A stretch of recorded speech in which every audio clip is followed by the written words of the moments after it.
Dicho esto,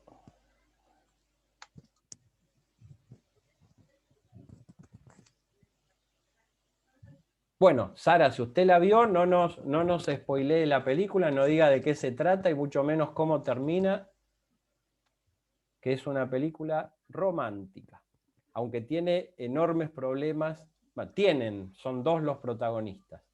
Bueno, vamos a empezar, perdón, todo esto No que digo dije tan nada. rápido, lo dije rápido, pues es lo que siempre hacemos y lo sabemos de memoria y lo podríamos hacer con los ojos cerrados. Ustedes es la primera vez que me escuchan y que me ven y que entienden esto.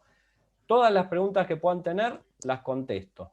Así que oigo las preguntas relativas hasta lo que hasta ahora hemos dicho respecto de la metodología, cómo vamos a estar trabajando. Así que adelante con las preguntas, por favor.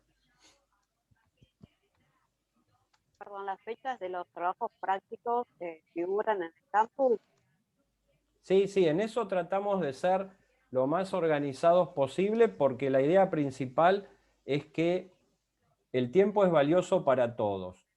El respeto del tiempo es una cuestión básica, ¿no? Tanto para ustedes como para nosotros, quienes de alguna manera estamos colaborando en la enseñanza.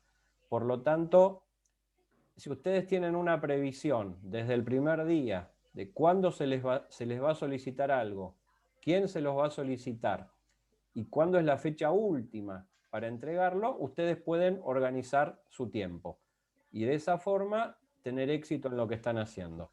Por eso tratamos de ser lo más previsibles posibles. ¿Alguna otra pregunta? No, de nada.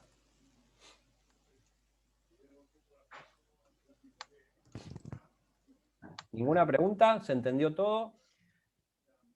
Yo tendría, si fuera alumno, tendría otras preguntas, pero bueno, si ustedes no las tienen. Fecha de parcial, forma de parcial, cómo se evalúa, pero bueno. Ahí Nadie yo en el chat había Perfecto, puesto. profe. Sí, le Fecha del pregunté. parcial, ¿cómo se Bueno, pero a evalúa? ver, no hay que avivar a la gente, ustedes tienen que preguntar por ustedes mismos. Le había preguntado por el chat, como perdón, ustedes nadie profe. preguntó, volvemos al final sobre estos puntos. ¿Alguna otra duda? Profe, lo había preguntado por el chat, pero si lo dice al final de la clase, Perdón. no pasa nada. María, no has entrado porque eras una de las que vi que no habías entrado al campus. ¿Hay algún inconveniente o simplemente no entraste? Sí, todavía no me cargaban las materias. Hoy voy a volver a revisar a ver si ya tengo todo cargado. Por No, eso porque preguntaba. me fijé en la gente que había entrado y no. Y a ver, ¿y qué preguntaste? Porque no leo a Nada, ver. la metodología de examen y de qué forma iba a ser. Bien. La manera de examinar todavía estamos viendo. No va a ser, pero esto lo descarto y lo explico 100 veces. No vamos a hacer lo que hicimos el año pasado porque fue absolutamente injusto. Lo de el multiple choice, de llenar algunas preguntitas.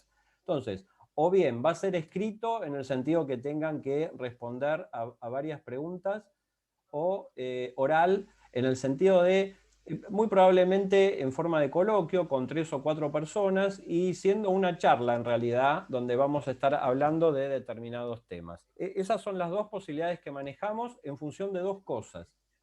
Primero, el tiempo que tengamos para tomar el parcial, porque para el coloquio necesitamos un día entero y tenemos que combinar bien a ver si pueden, hay gente que trabaja, bueno, eso hay que hacerlo bien. Y si no se pudiera hacerlo, haríamos escrito en la fecha determinada. Nosotros prevemos, ahí hay un tema que también se los comento para que todos estemos con la misma información. Nosotros teníamos previsto, como siempre, dar 5 semanas de clase y tomar el parcial para que se vean cada una de las unidades. Pero me dijeron que en la última semana de abril, que sería la semana prevista después de 5 semanas de clase, ustedes tienen, o algunos de ustedes tienen, las materias civiles. En general están cursando obligaciones. ¿Cuánta gente de aquí está cursando obligaciones? Yo, profe. Yo también. Bueno, ¿2 personas nada más? No, yo la probé. También, profesor. Ah, bueno. Obviamente lo que vamos a tratar es que todos puedan y no se les choque con ninguna otra. Entonces, estamos viendo de o anticipar el examen para la semana del 20 y pico, que para mí no es lo conveniente porque está todo como muy rápido y nadie nos corre, es una carrera para rendir y para... o pasarlo a la semana siguiente. Una vez que tengamos definido eso, vamos a ver si podemos tener un día exclusivo para nosotros o 2 días y poder tomar en forma descansada y que no estén todos estresados para el oral, o bien en forma escrita contestando preguntas. ¿Está? ¿Alguna pregunta más sobre esta cuestión? Miren, es feo, estresa rendir oral. Uno se pone nervioso, algunos no se quieren presentar, pero es parte de la carrera. Porque en definitiva es un simulacro la universidad. La vida real está afuera y cuando ustedes tengan que enfrentar una negociación con otro abogado, a lo mejor con mucha más experiencia, o una audiencia, o un examen, o un trabajo, o una entrevista laboral, va a ser oral. Los van a querer ver, los van a querer escuchar y van a querer ver cómo se desenvuelven. Y el momento de practicar es precisamente en la facultad, donde lo máximo que me puede pasar es que me vaya mal. Entonces, de alguna manera, por eso lo explicamos muy claro, la idea es eso, pues lo mejor para ustedes. Y es mucho más esfuerzo para nosotros, ¿no? Pues sería más sencillo hacer 10 preguntitas, blanco, negro y punto, y estamos todos felices. Profe, una consulta. Que aprendan. Perdón, ¿alguien preguntó algo? Yo, Laura Cifuente. Laura. Buenas tardes. Yo estoy a 3.000 kilómetros de la ciudad de Mar del Plata. ¿Cuántos kilómetros? 3.000 kilómetros. Estoy en la ciudad de Río Gallegos, en la provincia de Santa Cruz, y estaba viendo el tema de los pasajes. Y me parece que vuelvo en la semana de abril. No sé si ahí el 26 o ¿Pero 29. para qué querés pasajes, Laura? ¿Nos querés invitar a...? ¿Cómo? Para rendir presencial allá.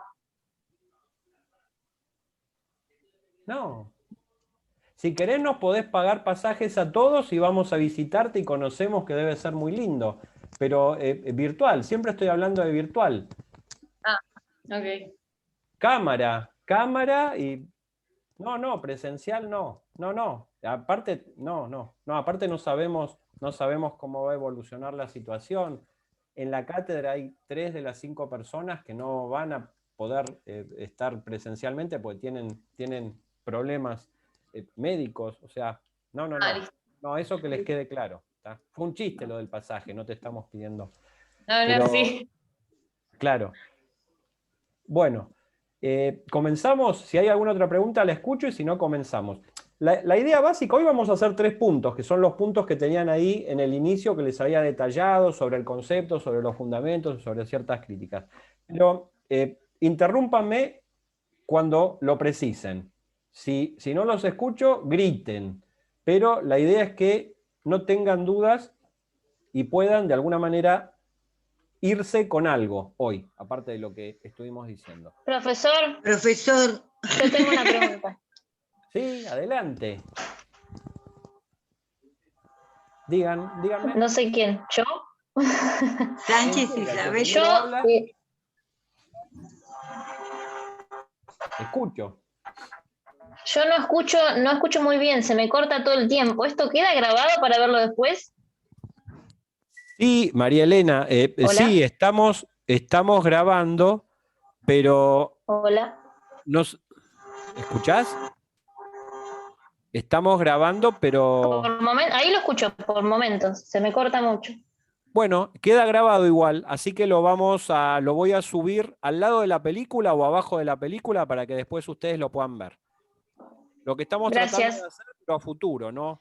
Es decir, para el año que viene tal vez. Es una serie de podcast con contenidos básicos. Ahora, entiendan algo. Escucharme a mí o escuchar a cualquier profesor no lo salva de nada. Es decir, no somos... A ver, si yo voy a escuchar un video, escucho un video de repente algún juez que ha decidido alguna cuestión, porque el tema que a mí me interesa conocer es el referido a eso. La idea de la clase es, por un lado, motivar a que estudien. Y en segundo lugar, que ustedes conozcan del universo de contenidos que pueden estudiar y que pueden encontrar en cualquier libro y en artículos, qué es lo principal y qué es lo accesorio. Entonces, si ustedes van al temario, unidad 1, ven que tiene 4 renglones, ¿qué es lo principal de esos 4 renglones, del contenido que está mencionado en los 4 renglones? Bueno, lo que hemos estado viendo hoy. ¿Qué es accesorio? El resto. ¿Eso para qué me sirve? Y fácil. Lo principal es vital en el examen. Si no lo sé, es poco probable que apruebe. Lo accesorio complementa en el examen. Me hace sacar un 8, un 9, un 10. Hay gente que lo quiere y entonces lo estudia. Hay gente que no y entonces se contenta con un 4, con un 5, con un 6. Depende del tiempo que cada uno tenga y del interés, bueno, va a estudiar lo accesorio o no. ¿Entienden eso? Sí, profesor. Yo quería saber, Isabel Sánchez, quiero saber si ya tienen fecha de examen y si el Zoom es el mismo para todos los profesores, porque hay materias que cada profesor tiene su Zoom. Bueno, rápido, gracias. Respecto de la fecha de examen, es todo lo que dijimos antes. En síntesis, para nosotros, última semana de abril, si se choca con las materias civiles, habrá que correrlo. La propuesta de la facultad fue para una semana antes. Eso lo rechazamos porque iban a haber temas que no se iban a dar y eso no es bueno. Para evaluar un tema hay que dictarlo. Y entonces la contrapropuesta fue la semana siguiente, o sea, primera semana de mayo. Es una noticia en progreso. Respecto de lo segundo, la respuesta es sí. Muchas gracias. Mismo link para todos. No, Muchas de nada, gracias. por favor. Bueno, vamos a dar los puntos.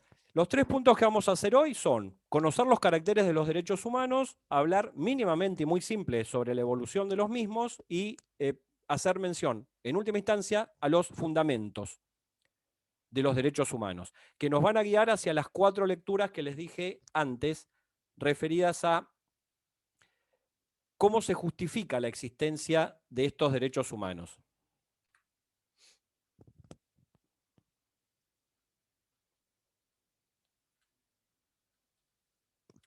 Cuando vemos o cuando hablamos de los caracteres, tenemos que, en primer lugar, tener en cuenta el origen histórico de los derechos humanos. ¿Cuándo creen que surgen?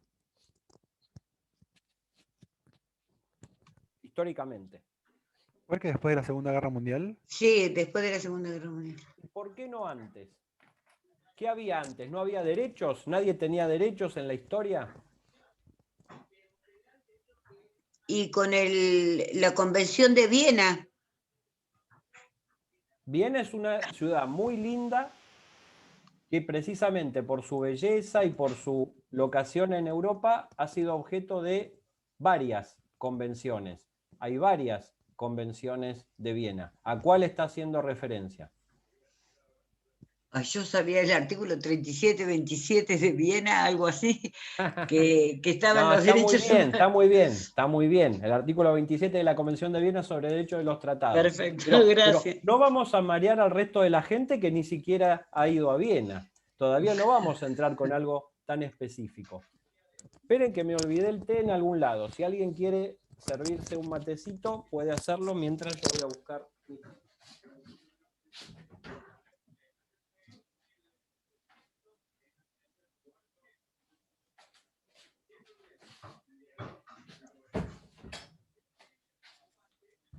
No sé quién respondió en relación. Mi pregunta fue: ¿cuándo surgen históricamente los derechos humanos? Y una respuesta de las que escuché fue después de la Segunda Guerra Mundial. La respuesta es correcta. ¿Cómo? No, que tenía una duda, porque eso no sería de tercera generación o algo así, porque creo que hay primera, segunda y tercera. Y cuarta, Sharon, y cuarta.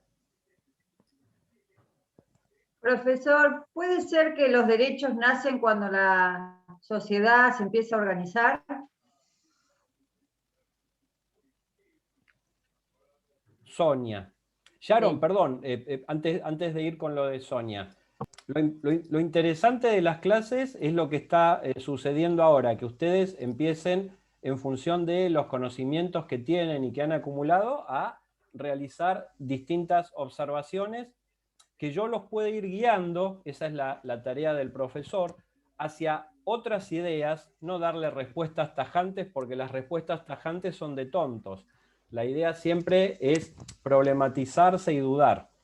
Sharon, volvemos a Sharon. Vos habías comentado algo. ¿Qué fue lo que dijiste?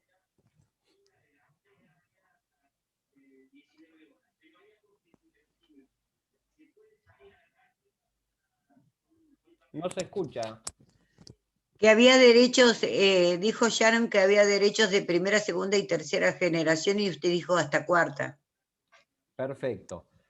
Lo que Sharon habla es la evolución que ha sufrido la teoría de los derechos humanos precisamente desde que aparece después de la Segunda Guerra, y a partir de esa evolución fue progresivamente ampliando el núcleo de derechos protegidos, de titulares de derechos y de acciones en la justicia tendientes a proteger esos derechos. En función de eso, en general, hoy en día es una teoría vieja, ¿no? Nosotros seguimos enseñándola, seguimos haciendo referencia a las generaciones de derechos, pero en realidad es una teoría que, más allá de Argentina, ha quedado olvidada, o ha quedado, no, si bien no olvidada, relegada. No es una cuestión muy novedosa hablar de las generaciones de derecho, porque en realidad las generaciones no hacen sino cristalizar un derecho en la época en que nació. Entonces se dice, bueno, la primera generación, derechos civiles y políticos, corresponde a los derechos liberales de los pensadores ingleses y franceses, y el derecho a la propiedad, y el derecho a la libertad de expresión, y el titular es la persona humana, pero el individuo considerado en sí mismo, y la acción que tiene es una acción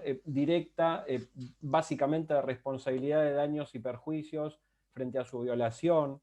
Y la segunda generación, algunos lo llaman los derechos socialistas, si se quiere, porque son los derechos económicos, sociales y culturales que no pertenecen a una persona, sino al grupo como tal. Los derechos del trabajo, 1919, la Organización Internacional del Trabajo, primera gran organización internacional que defiende a grupos sociales, y desde ahí las mujeres, los niños, los adultos mayores, diferentes identidades de género, diríamos hoy en día, y las acciones que tienen entonces tratan de beneficiar al grupo y no aumentar el patrimonio del titular, como en la primera generación. Y la tercera generación, derechos de la sociedad en general. A ver, esta idea, si yo les dijera, bueno, y el derecho a la libertad de expresión, por ejemplo, ¿de qué generación es? Es una pregunta tonta, porque obviamente, si tengo mi mente encuadrada o dividida en generaciones, la respuesta es primera generación.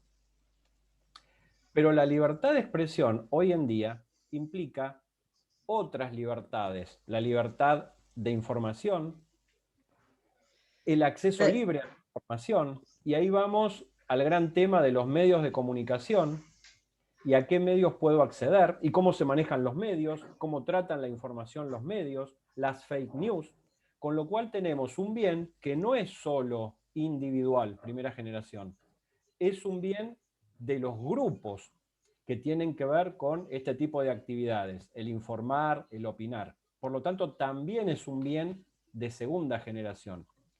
Pero en última instancia, si los medios de comunicación pueden determinar la evolución o la involución de una sociedad, serían eventualmente también un bien perteneciente a la tercera generación. Eso hoy en día se arregla o se expresa bajo la palabra o el adjetivo de interconexión. Los derechos humanos, uno de los caracteres es que están interconectados. Es decir, un derecho individual puede muy bien afectar a un derecho grupal y viceversa. Y ambos, y en el caso del medio ambiente es tal vez el ejemplo más paradigmático, ambos pueden tener repercusión o generar efectos respecto de los derechos de tercera generación. Entonces, en el medio ambiente es un ejemplo obvio, ¿no? Porque el derecho de propiedad respecto de cualquier tipo de recurso o de bien que se pueda tener, tiene los límites implícitos en la defensa, hoy en día, en la defensa del medio ambiente. Y en definitiva, entonces, hoy se habla de la interconexión. En vez de dividir en estadios o en grados históricos o como quieran llamarlos, de generaciones, todos los derechos hoy están interconectados. Por eso la teoría de las generaciones, la cuarta de las cuales, de las que hoy se hablan, trayendo ese concepto viejo de generaciones al presente, sería la de los derechos, no ya de la persona humana, el individuo considerado aisladamente, no ya de los grupos sociales, tampoco de la sociedad en general, sino de otros seres vivos. Y entonces ahí entran la mona y la orangutana y la elefante o elefanta, no sé cómo se dice, que según varios fallos judiciales, de estos que menciono en Argentina, bueno, fueron reconocidas como personas no humanas. La idea de que la naturaleza, sea un río, una montaña, sean sujeto de derecho. Pero esos son avances doctrinarios, ¿no? Con poquísimos antecedentes normativos y jurisprudenciales. Bueno, pero en Argentina hay 3 al menos. ¿Está, Sharon? Y Sonia, ¿qué habías dicho? No, que yo me parece, es una opinión personal, de que los derechos han nacido con respecto a un momento histórico que ha desarrollado la sociedad. Para poder organizarse, entonces cada derecho es en un momento histórico en que ha ocurrido algo. Sí. Lo interpreto de esa manera. Sí, dos o tres observaciones sobre lo que decís. Ahora recordé lo que dijiste al principio. En realidad, lo que dijiste al principio hubiera merecido mi respuesta de distinguir entre el derecho con mayúscula y los derechos con minúscula. El derecho con mayúscula, como conjunto de normas que regula una sociedad, sí, nace cuando la sociedad... bueno, en Grecia, pero básicamente en Roma, cuando la sociedad decide generar normas que limiten y que reglamenten su vida diaria. Y esto se diferencia de los derechos como facultad que tiene una persona de hacer o no hacer algo. Esa es la primera observación. Desde ese punto de vista, el derecho existe desde la antigüedad, desde el inicio de la historia, si se quiere, y los derechos, con minúscula, bueno, eso se dirige a la pregunta que estamos haciendo, ¿desde cuándo existen nuestros derechos? Y en referencia a lo segundo, que es lo que comentaste recién, es verdad, bueno, esa es la teoría de que todo derecho responde a una cultura, el derecho lo genera un pueblo. Y la cultura responde a un contexto en un determinado periodo histórico. Entonces, si el derecho griego traía dentro de su regulación la posibilidad de que los niños que hubieran nacido defectuosos fueran asesinados porque no servían a la comunidad, eran una carga para la comunidad, ver esa solución legal a los ojos de la modernidad o de la posmodernidad no tiene sentido. Pero aún dentro de un mismo tiempo histórico, como puede ser el siglo XXI, y eso nos lleva a otro gran problema de los derechos humanos, ¿no? Que es la multiculturalidad. Analizar respuestas jurídicas en periodos históricos diferentes no tiene sentido. Pero analizar respuestas jurídicas diferentes en el mismo tiempo histórico nos plantea un enorme problema. Es decir, estamos en 2021. ¿Puedo yo, y esa es una pregunta, ¿puedo yo opinar respecto de la costumbre que tenga determinado pueblo según la cual, y según mi propia perspectiva, es violatoria de derechos humanos? ¿Puedo hacerlo? Esto, ustedes tienen una lectura referida al aspecto cultural de los derechos humanos. Si yo lo hiciera, de alguna manera estaría criticando, negando, prohibiendo esa otra cultura diferente, porque yo la considero violatoria de los derechos humanos y en definitiva estoy diciendo que mi cultura es la regla a seguir.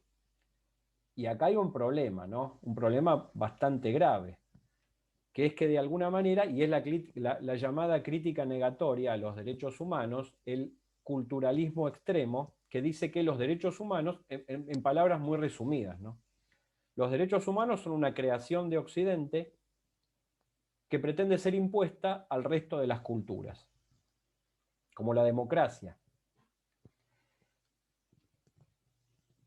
Hay salvedades para hacer, las vamos a estar haciendo. Lean la lectura para después opinar con algún sustento, pero bueno, va por ahí lo que preguntás.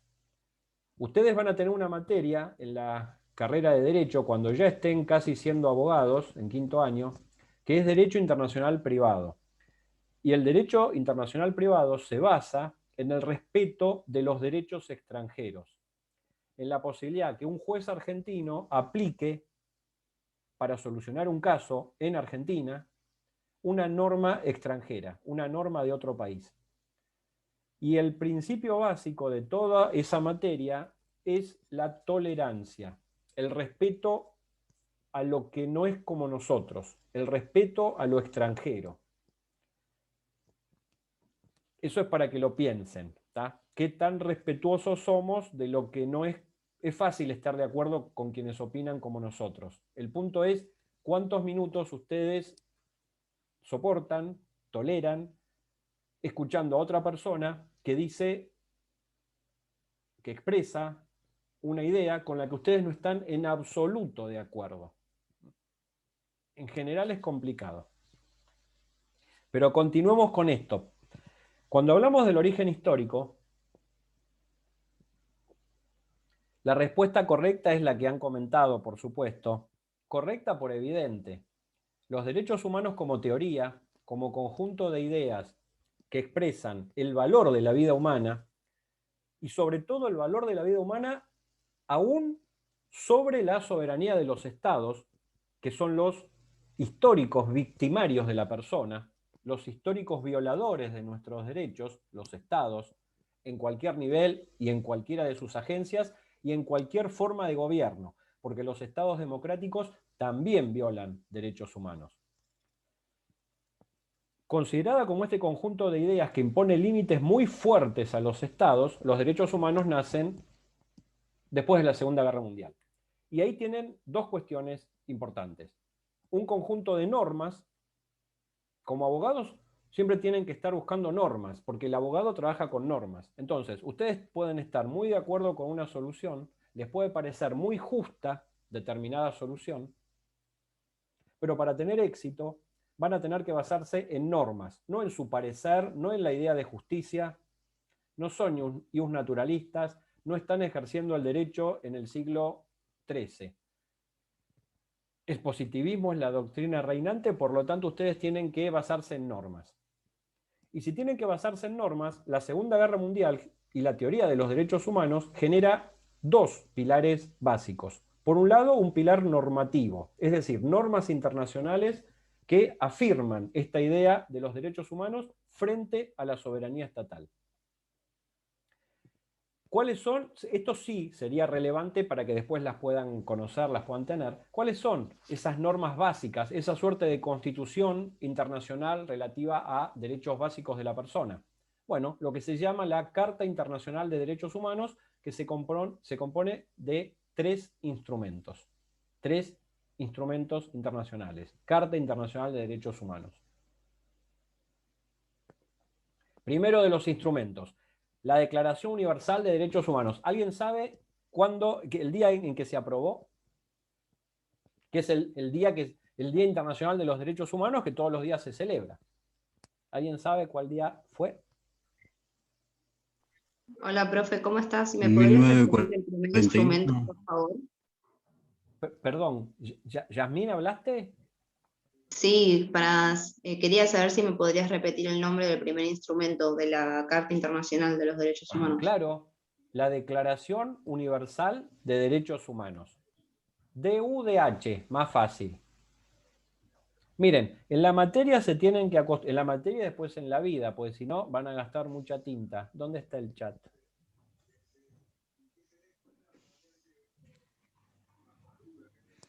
Acostúmbrense a estas siglas. Primero les doy, porque si no nos vamos de tema, les doy los 3 instrumentos que componen la Carta Internacional de Derechos Humanos. Declaración Universal de Derechos Humanos. Ahí tienen la primera. Y después tienen el Pacto 1 y el Pacto 2.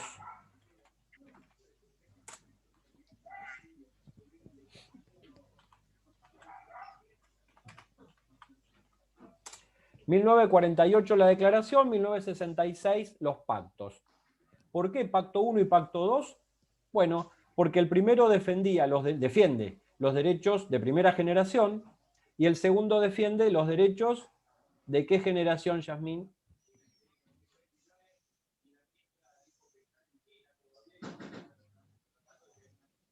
Yasmín, segundo pacto. Hola, acá estoy, 1966. Segunda Segunda generación. ¿Y qué derechos defiende ese pacto? ¿De qué Los generación? derechos humanos. ¿Cómo? ¿Pero de qué generación de derechos? La tercera generación. ¿Por qué? ¿Por qué la tercera decís? Ay, no sé. ¿Alguien sé. responda? Para mí de segunda generación. Que Los son derechos sociales.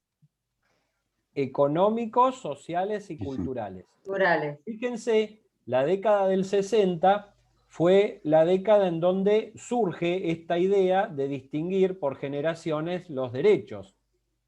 Y de alguna manera el momento cumbre es la celebración y aprobación de estos 2 pactos que hoy forman parte de la Carta Internacional de Derechos Humanos, junto con la Declaración Universal.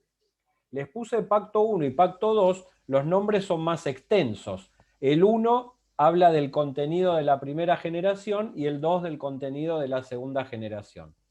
Pacto 1 de derechos civiles y políticos, Pacto 2 de derechos económicos, sociales y culturales.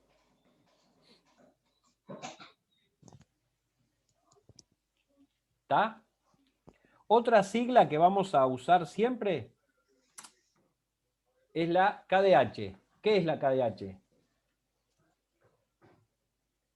La Convención Americana de Derechos Humanos. Miren, están 4 meses adelante de lo que estuve... No, en la década del 60, María Elena, en la década del 60. En el 66 son la aprobación de los 2 pactos. Yo estuve toda la cursada de derechos, no era derechos humanos, era constitucional ampliado cuando la cursaba, porque no existía derechos humanos. Pero no fue antes de 1945. Y el profesor repetía continuamente la KDH, KDH, KDH. Y yo, el primer mes, escribía esto. Y nunca nadie me dijo que la KDH era la convención, como muy bien respondió Marcelo rápidamente, la Convención Americana de Derechos Humanos, o Pacto de San José de Costa Rica. Continuamente vamos a estar haciendo mención a la KDH. ¿Tá? Pero bueno, estábamos hablando de los 2 grandes pilares de la teoría de derechos humanos después de 1945. Dijimos que por un lado era el pilar normativo, en donde existe la Carta Internacional de Derechos Humanos, compuesta por 3 instrumentos, Declaración Universal, más los 2 pactos. Y por otro, ¿cuál es el segundo pilar? ¿Qué más me falta? Si yo cuento con leyes muy lindas, supongan que ustedes viajan a un país que tiene las leyes más lindas del mundo, que defiende todos los derechos, que le da enormes beneficios a la gente. pero ustedes en la realidad ven que no pasa nada de lo que dice la ley. ¿Qué está faltando? ¿Cuál es el segundo gran pilar que se establece mínimamente después de la Segunda Guerra Mundial con la teoría de los derechos humanos? ¿Qué faltan, además de normas? Faltaría un tribunal para juzgar. Exacto, lo que se llama un procedimiento. Puede ser, ojo, puede ser un tribunal, que es la función jurisdiccional, o puede ser alguna agencia que sin estar compuesta por jueces y sin tener que llegar a una decisión judicial, intenta resolver las violaciones y, de alguna manera, habilite el ejercicio efectivo de los derechos. Entonces, luego de la Segunda Guerra, la teoría tiene dos grandes pilares: normas por un lado y procedimientos que intentan ser efectivos por otro, para que cuando el Estado viola los derechos, las víctimas puedan denunciar al Estado y lograr que la detención, que la violación se detenga o que el Estado sea responsabilizado. Ahora, falta irnos hacia atrás, que había sido mi pregunta. Antes de 1945, ¿no existían derechos? Y derechos con minúscula estoy hablando, como facultades de cada persona. Bueno, la idea de los derechos humanos es revolucionaria en el sentido de que los derechos que existen son para todos, sin discriminación. Y ahí vienen los dos principios fundamentales en relación con el ejercicio de cualquier derecho que ustedes puedan pensar: la dignidad y la no discriminación. Todo derecho, y esto sí podría ser de alguna manera resaltado, porque esta es una idea interesante, todo derecho debe ser ejercido en condiciones de dignidad y de no discriminación.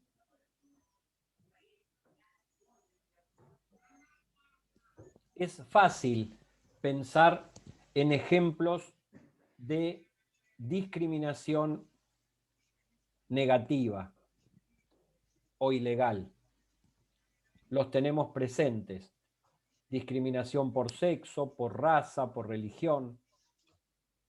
Lo que es de repente un poquito más complicado es pensar en la violación del principio de dignidad o en el ejercicio de un derecho, en condiciones indignas.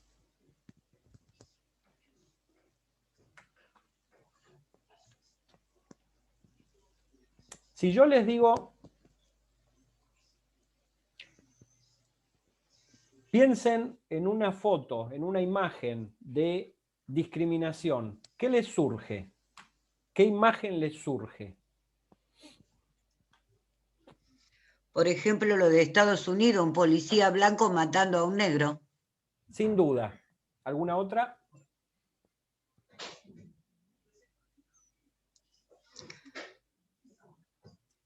Las mujeres asesinadas en sentido religioso en países que no son como los nuestros.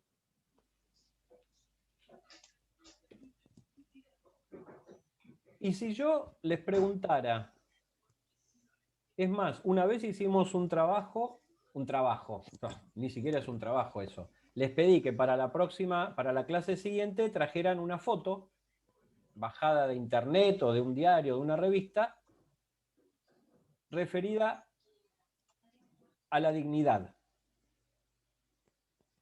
¿Qué foto? Pero no tenemos tiempo ni tampoco vamos a esperar 2 semanas para que las traigan, pero ¿qué foto buscarían ustedes si queremos representar a la dignidad? ¿Y por qué? La de un esclavo negro cuando le ponían esa bola de acero en el tobillo, para que no se escape. Yo, algo más actual capaz. Y que estamos hablando de la dignidad, no de la violación del derecho. Yo creo que no hay una foto que represente la dignidad. ¿Por qué? ¿No existe? Yo pondría Sí una existe, familia pero... con una casa hermosa, un perro y un auto. Hay dignidad económica, familiar, armonía. Marx diría que es una visión absolutamente capitalista del mundo. Eso estaba pensando. ¿Cuántas plantas tiene la casa? ¿2 o 3? No, pero... Para Marx sería un hombre Yo las observaciones trabajando. que les hago intentan ser provocativas para que piensen, ¿no? No es que yo siempre estoy en contra de todo, pero Nadia, habías dicho que no podías representar con una foto, y yo te dije, ¿por qué? ¿No existe? ¿Qué me respondés? Yo creo que sí existe la dignidad, pero siento que tampoco se podría representar en una foto porque nadie sería como lo totalmente digno para, o viviría en una cuestión totalmente, en una vida totalmente digna como para ser representada en una foto y que uno diga, ah, eso me representa la dignidad. No sé cómo explicarlo, pero... ¿Qué sería un derecho imposible? ¿Un campo de concentración, algo así? ¿Cómo? ¿Un campo de concentración puede ser? Pero yo lo que les pedí foto de alguien no es la trabajando. violación del derecho, sino el derecho en sí. Si yo le digo el derecho al trabajo y en 2 segundos ponen un señor, no sé, con una computadora o con una pala. Es fácil, es sencillo, eso es el trabajo. ¿Y la dignidad qué es? Claro, profe, el derecho a la dignidad sería como difícil de explicarlo en una foto. Ahí digamos. tienen la respuesta con lo que dijeron todos. Con lo que dijeron todos ustedes, tienen 2 cuestiones. Primero, la dignidad representa 3 cuestiones, si se quiere. La dignidad representa una cuestión distinta según cada uno de nosotros. Por eso lo que escuchamos de la casa, a lo mejor para otra persona, la casa no significa nada. Segundo, es muy difícil de describir con una sola imagen. ¿Por qué? Porque básicamente, más que un derecho, es un principio. Con lo cual, se aplica a todos los derechos, al ejercicio de todos los derechos. Y, de alguna manera, la idea de la dignidad y la idea de la no discriminación orientan hoy en día a todo el sistema de derechos humanos.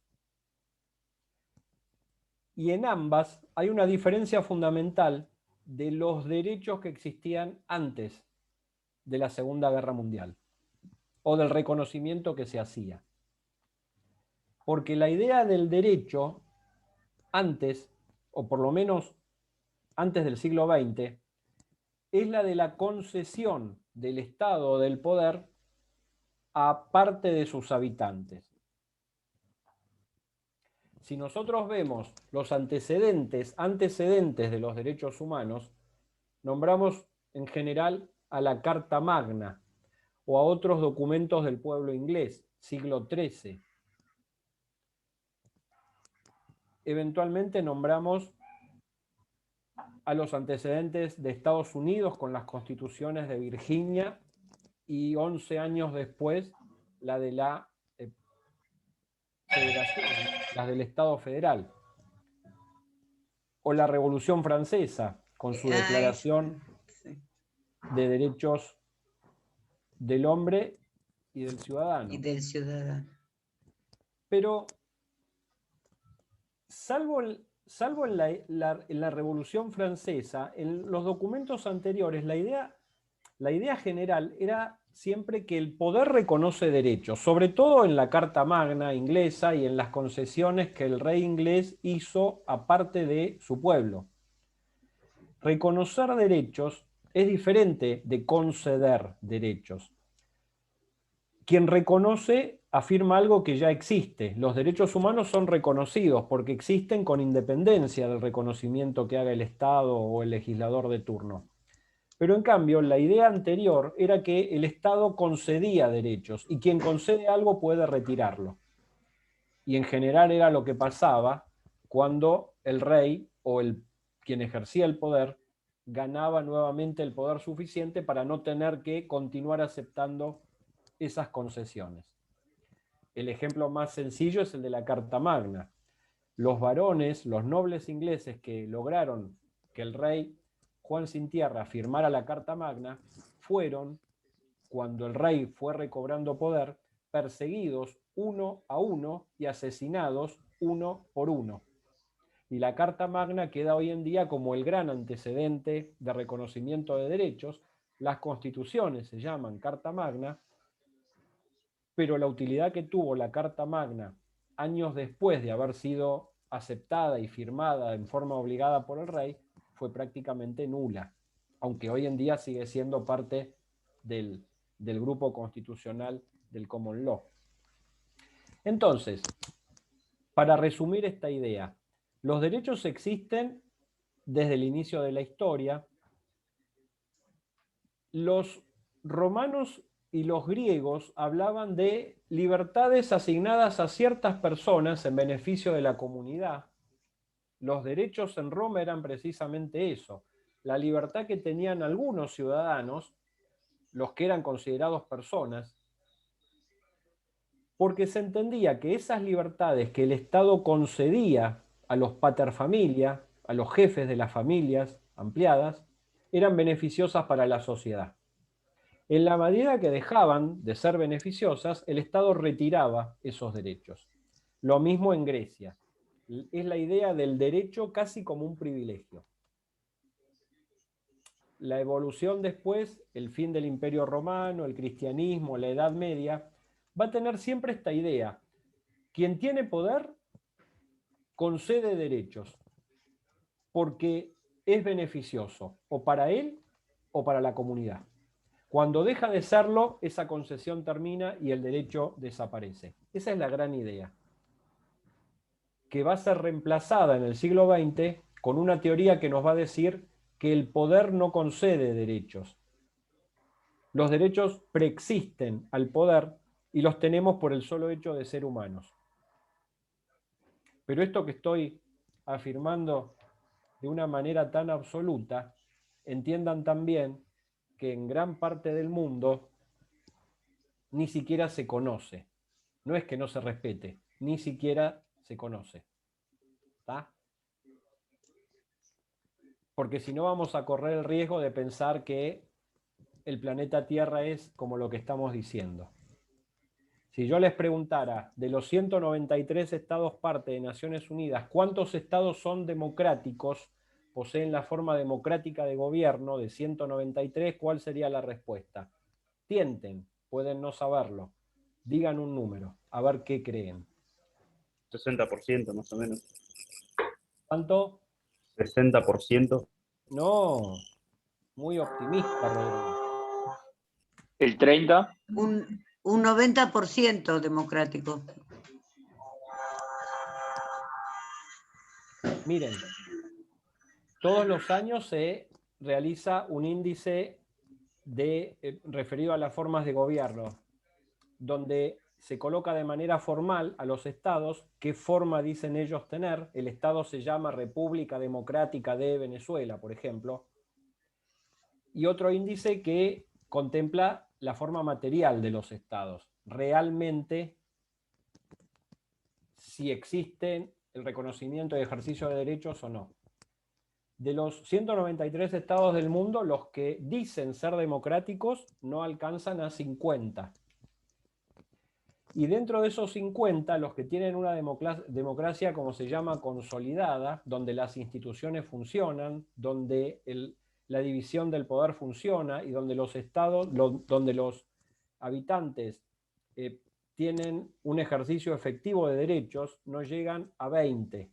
El resto son democracias con problemas, democracias en transición y algunas democracias en vías de extinción. Entonces, todo lo que estamos hablando hay que tener por lo menos presente que corresponde a una pequeña parte del mundo, ni siquiera la mitad. Pero bueno, Naciones Unidas afirma, y eso lo vamos a ver después, la universalidad de los derechos humanos. Un segundo carácter es la progresividad. ¿Qué es la progresividad de los derechos? Un poco lo que Nadia o Jazmín, no sé cómo te da lo mismo. Nadia, porque es el primer nombre. Sí, da lo mismo, da lo mismo. Para tu mamá y tu papá, sí. Nadia. La progresividad es un poco lo que comentaba Nadia, que es complicado frisar un derecho en un determinado momento, porque la idea de los derechos humanos es que todos los derechos son progresivos, es decir, la idea de la movilidad social, la idea que en una democracia una persona puede avanzar hasta donde se lo propone, con todas las limitaciones que pueda tener su contexto, ¿no? Ser lo que quiera ser en función de lo que el contexto le permite ser. Ustedes son un ejemplo de movilidad social, porque ustedes quieren lograr algo, quieren ser abogados, y cuando lo sean van a querer lograr algo más. Y en sus vidas particulares, de alguna manera también, alguien pedirá un crédito, alguien querrá, no sé, materialmente progresar, o alguien querrá progresar según otra arista de su personalidad, no sé, empezará un idioma, querrá conocer algo más de algo, se anotará en un curso, querrá cambiar de trabajo, querrá tener una familia. Esa idea del progreso continuo es la idea de los derechos humanos. Esto quiere decir que ningún derecho se realiza de manera plena. Los estados siempre están en deuda con la realización de los derechos humanos. Les voy a poner un ejemplo muy simple. El llamado derecho a la habitación, el derecho a la vivienda. ¿En qué consiste? ¿En qué consiste? Y el derecho a que todos los, bueno, en este caso, todos los habitantes de nuestro país, ciudadanos, no, habitantes también, puedan tener acceso a una vivienda digna, una vivienda básica mínimamente para poder... No, digna sí, digna tiene que sí, ser. digna, no, es que dije digna, pero me corregí por el hecho de que no habíamos definido bien lo de digna, pero sí, una vivienda digna. Bueno, Federico, está muy bien, y está muy bien que todos sean cuidadosos con el lenguaje, porque la carrera de ustedes se basa en eso, en seleccionar las palabras que utilizamos para definir los conceptos, porque en función de las palabras que utilicemos vamos a quedar obligados. Yo a Federico le diría que dio una muy buena definición, pero le tengo que hacer más preguntas, como haría cualquier persona que quiere ejercer realmente el derecho a la vivienda. Le diría, bueno, ¿a dónde voy para que me den una vivienda? Eso es. Y entonces ahí aparece la ideología, porque ciertas corrientes ideológicas nos dirán lo que tiene que hacer el Estado o el gobierno es crear las condiciones para que cada persona pueda, por sus propios medios y su propio esfuerzo, acceder a la vivienda. Y otra corriente ideológica me dirá, bueno, lo que el Estado debe hacer es proveer al menos una vivienda básica, pero digna. Y entonces yo seguiría preguntando, como cualquier persona que quiere acceder a un derecho, ¿qué es una vivienda digna? ¿Cómo debe ser el piso? ¿Cómo debe ser el techo? ¿Cuántas habitaciones debe tener? ¿Dónde debe estar ubicada? ¿Qué tan cerca de la escuela donde están o donde deben ir mis hijos? ¿O de la sala de primeros auxilios que en caso de necesitar, para que sea efectiva, debo tener? Y entonces comiencen a fijarse que el derecho a la vivienda, como el derecho a la educación, como tantos otros derechos básicos, son siempre de desarrollo progresivo. Hacen a la movilidad social. Siempre pueden ser mejor ejercidos. Siempre pueden ser mejor respetados. Eso es algo básico. Y nos habla del carácter evolutivo de los derechos humanos. Por eso, bueno, ya nos referimos a las generaciones y a la titularidad en cada caso. Los derechos humanos son inalienables. ¿Qué significa eso? Vamos un poquito más rápido.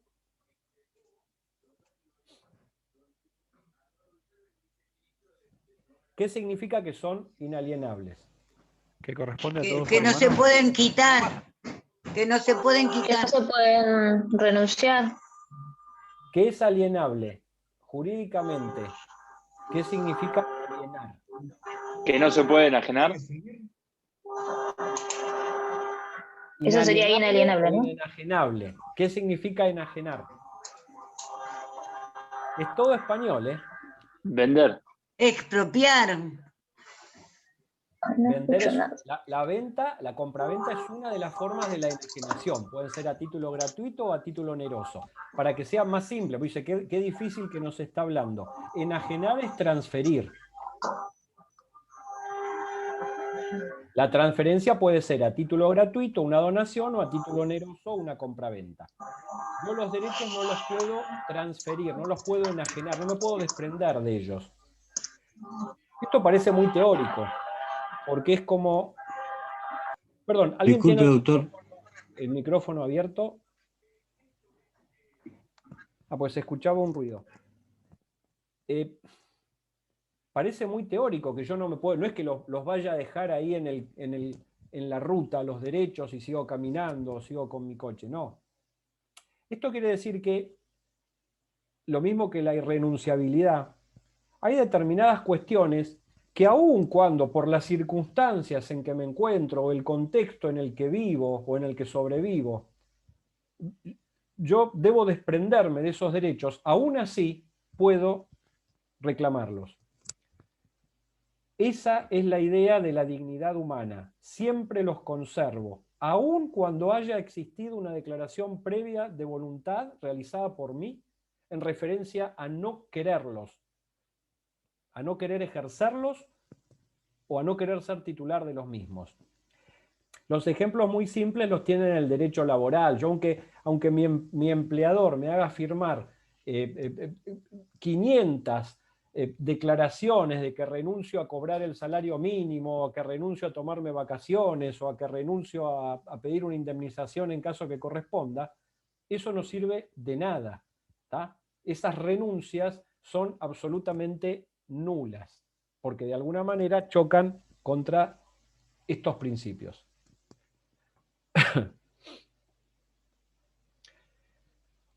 Otros caracteres interesantes es que los derechos humanos son dialécticos en el sentido de que de alguna manera chocan a veces entre sí. ¿Algún ejemplo de derechos que choquen entre sí? ¿Alguien que viva en Argentina? Puede ser el derecho a la vida y la ley del aborto. Eventualmente, muy bien. ¿Algún otro ejemplo? El derecho a huelga y el derecho a circular por la vía pública. Todos los días, todo el momento, todo el año, toda la vida, claro. Y entonces, esa tensión que existe entre ciertos derechos, más que entre los derechos, entre el ejercicio de los derechos, porque los derechos en abstracto no generan tensión. Pero cuando los volcamos al ejercicio efectivo, bueno, ahí sí generan esa tensión. Tradicionalmente, la idea del conflicto normativo, la idea de conflicto entre derechos, se resolvió a partir de la teoría de la jerarquía de los derechos, que nos dijo durante décadas que había derechos más importantes que otros. ¿Están de acuerdo con que hay derechos más importantes que otros? Es una pregunta absolutamente capciosa. Perdón, pero si habló de la jerarquía de derechos, puede hacer que un derecho sea mucho más superior que otro. Es que precisamente la teoría de la jerarquización de derechos nos dice que hay derechos esenciales, derechos menos importantes y derechos poco importantes. ¿Están de acuerdo con eso? No, yo creo ¿Me que puedo no. contestar, doctor? No, profe. No. Para mí todo un derecho es un derecho. Hoy en día, a ver, es difícil no Sí, estar pero de- si chocan, alguno tiene que sobreponer al otro. O sea, si chocan entre ellos, alguno tiene que ser más importante que el otro. Sí. Vamos a hacer la pregunta de otra forma, voy a reformular. ¿Qué derecho es más importante para María Elena, para Federico, para Francisco, para ustedes? ¿Cuál es o cuáles son los 2 o 3 derechos más importantes?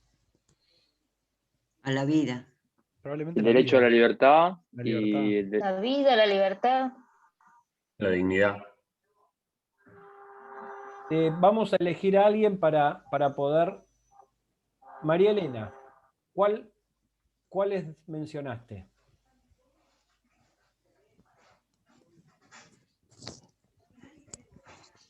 María Elena se fue. Francisco, ¿cuáles derechos mencionaste?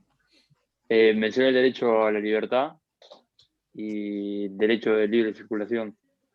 ¿Como los derechos más importantes? Sí, ¿Y a la vida no? también, pero al señalar el derecho a la libertad, yo creo que es ¿Y a de la igual, libre en realidad, circulación? sí. Bueno, fíjense, cuando uno pregunta de manera genérica, como lo hice yo, cuáles son los derechos más importantes, las respuestas en general son en abstracto. La vida, la libertad. La libre circulación no lo había oído nunca, pero bueno, puede ser. Y si yo les pregunto en concreto, ¿qué derecho estás viendo violado hoy en día? ¿Alguno de ustedes está siendo víctima de la violación de algún derecho? Puede ser que no, pero ¿a alguno le está sucediendo? Pero en cierto punto... ¿Cómo? A transitar libremente. Bueno, fíjense, la teoría de la jerarquización de los derechos se basa en este concepto abstracto. Hay derechos que son más importantes que otros. Es lógico, el derecho a la vida es un derecho fundante, porque sin él no existe ningún otro derecho, porque no existe persona.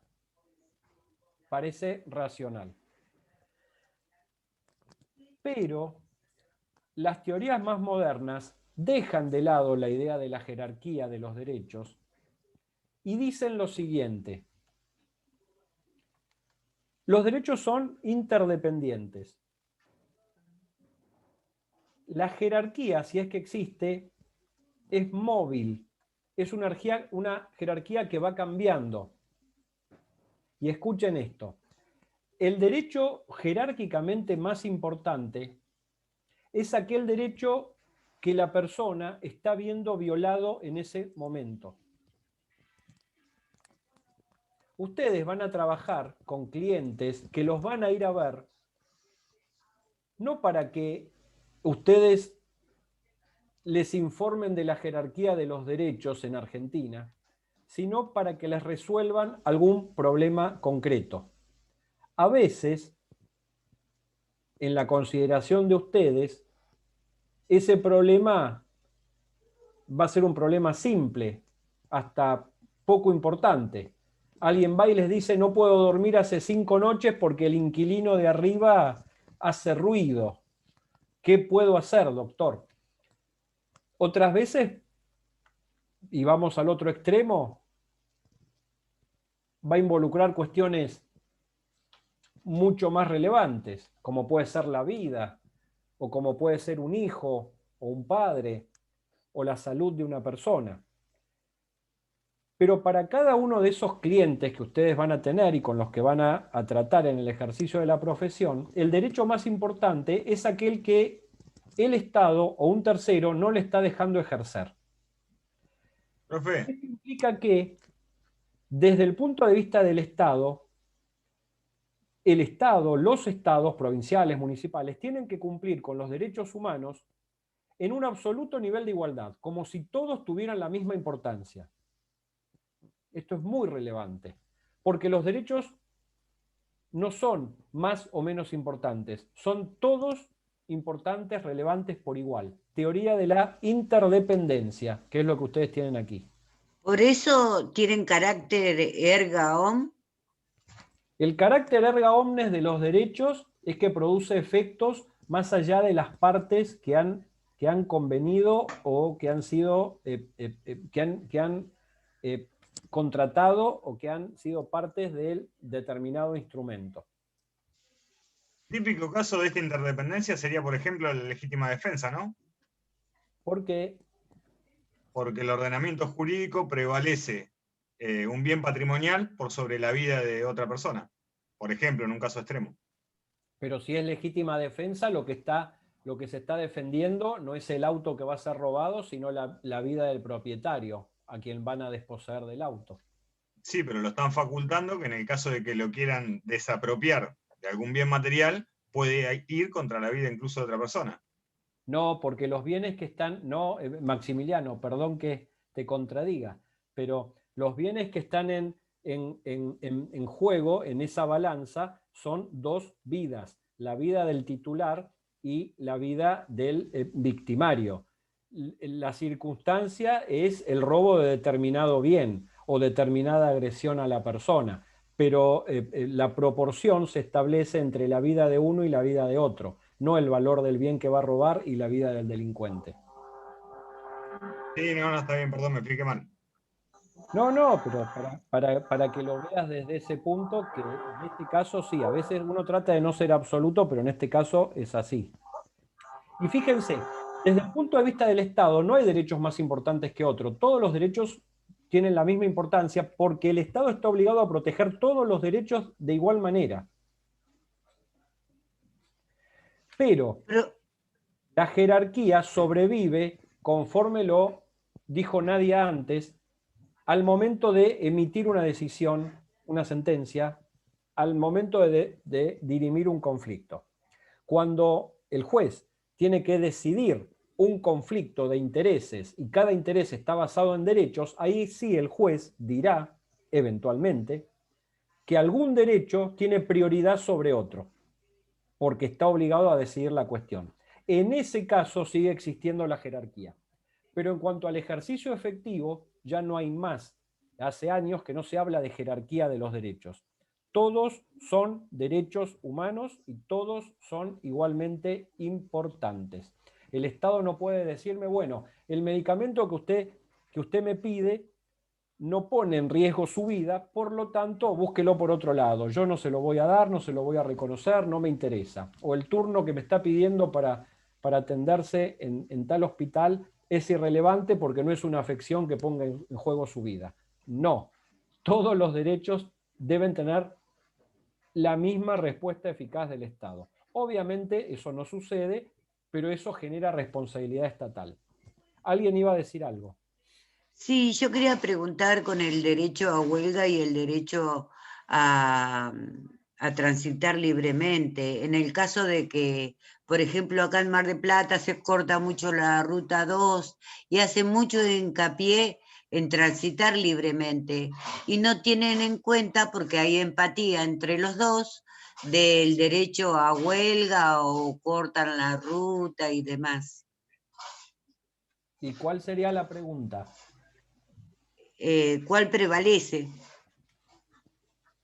Para el periodismo es transitar libremente, porque acá en los noticieros escuchamos eso, pero también tienen derecho esa persona que corta la ruta porque no tiene trabajo.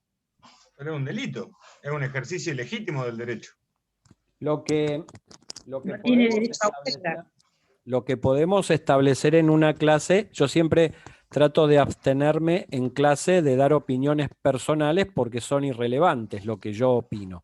Lo que es bueno que podamos hacer en una clase es que cada uno pueda ir desarrollando un criterio a favor o en contra de determinada posición. Desde el 2001 en adelante en Argentina, la aparición, la enorme crisis que tuvimos y la aparición de los movimientos sociales hizo que de alguna manera normalizáramos la idea de determinadas violaciones de normas en función del reclamo, lo que tradicionalmente se había entendido como violaciones de normas, en función de la justicia del reclamo. Entonces, al día de hoy, si el reclamo es justo, pareciera que la norma no se viola. Digo pareciera porque las normas siguen existiendo, no fueron derogadas, pero muchas veces la justicia se abstiene. Obviamente hay argumentos a favor de la manifestación y por la justicia del reclamo, y hay argumentos a favor de la vigencia efectiva de los derechos que son violados. También obviamente Argentina no llegó a ninguna solución al respecto y por eso, como pocos países en el mundo, tenemos en las grandes ciudades cronograma de cortes, algo que en otros países es imposible de explicar, pero bueno, es la realidad. Acá... Gracias. No, por favor. Cuando vemos la evolución, esto ya lo hablamos, por eso vamos rápido, tenemos las libertades antiguas en Grecia y Roma, libertades establecidas en función del beneficio que las mismas generaban para la comunidad, y en realidad de lo que se hablaba, que ya lo dijimos también, pero para que lo entiendan después cuando lo ven, es que estas libertades o derechos eran más privilegios que tenían ciertos estratos sociales, ciertas clases sociales, y no la población en general. Después de la Segunda Guerra Mundial se establece lo que se llama sistema de seguridad colectiva y la idea es que todos los estados respondan frente a cualquiera que quiera agredirlos porque el fin último era evitar una tercera guerra mundial. la teoría de los derechos humanos nace en este contexto y luego hay algunos puntos muy importantes para la teoría de los derechos humanos, para el crecimiento de la teoría, como los llamados procesos de descolonización, por los cuales, o a través de los cuales las colonias, las regiones que habían sido, las naciones que habían estado bajo el dominio colonial, se independizan y generan estados independientes. La Guerra Fría, que mayormente en África y en Asia, ¿no? Los procesos de descolonización. La llamada Guerra Fría, que es el enfrentamiento ideológico que se tradujo en conflictos armados y en dictaduras en todo el mundo, entre Estados Unidos y lo que fue la Unión Soviética, que termina en 1991 con la desaparición de la Unión Soviética y la división en 15 estados independientes, liderados casi todos ellos por la Federación Rusa. Y nace ahí en el 91 la idea de la globalización, la idea de que los derechos humanos y el capitalismo iban a traer, y la integración regional, por ejemplo el Mercosur, iban a traer el bienestar para todo el mundo. Pero las sucesivas crisis económicas hicieron fracasar de alguna manera esta idea de la globalización, tanto del capitalismo como de los derechos humanos, y en el siglo XXI, que es cuando ha nacido la mayor parte de la gente que está aquí en la cursada, ha visto una renovación, un resurgimiento de los nacionalismos, por ejemplo, los que de alguna manera el neonazismo, las neoderechas en Europa que reivindican a las juventudes hitlerianas, por ejemplo, e intentan prohibir la entrada y algunos más violentos matar o quemar a los refugiados inmigrantes. Y por otro lado también la idea de los populismos en diferentes estados en el mundo. Todo esto, los procesos de descolonización beneficiaron enormemente el desarrollo de la teoría. La Guerra Fría cristalizó la teoría, la dejó en un mapa en donde parte del mundo creía en los derechos humanos y parte del mundo negaba la idea de los derechos humanos.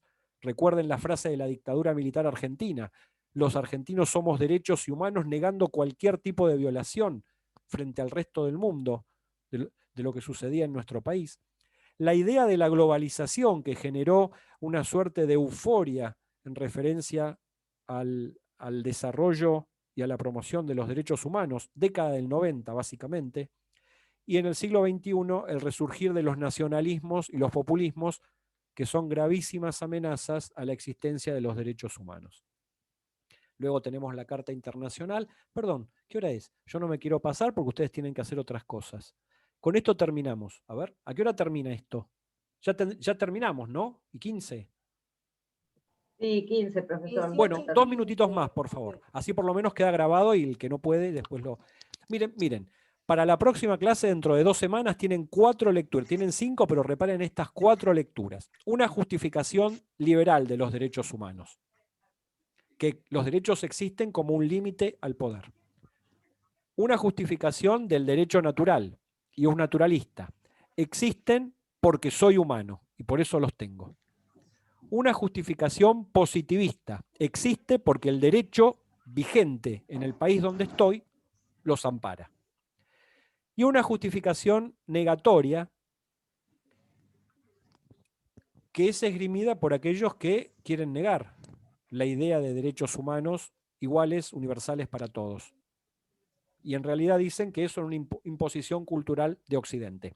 Estas 4, liberal y un naturalista, positivista y negatoria, justificaciones, las tienen básicamente en 4 lecturas. Una escrita por Gamio, justificación liberal, otra por Bobbio, otra por Guibur, autor argentino, y otra por Benoist.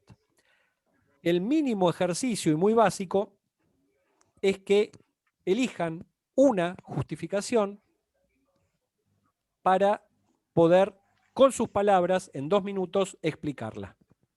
Quien quiera elegir más puede hacerlo, pero al menos una para poder explicarla.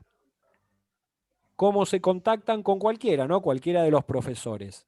Por mail en el campus. Si quieren un mail institucional, el mail de nuestro Centro de Derecho Internacional e Integración Regional, cidir.unmdp@gmail.com.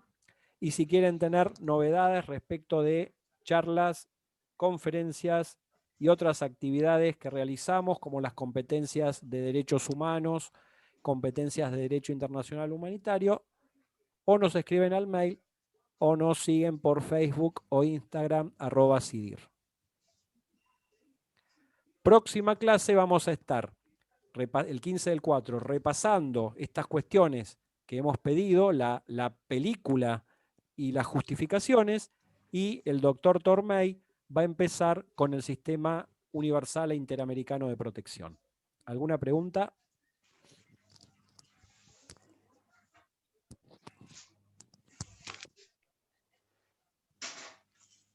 ¿Podemos hacer consulta acerca de lo que tenemos que enviar o algo, si está bien o malo, leer y poner el informe que nos parece a nosotros, por favor?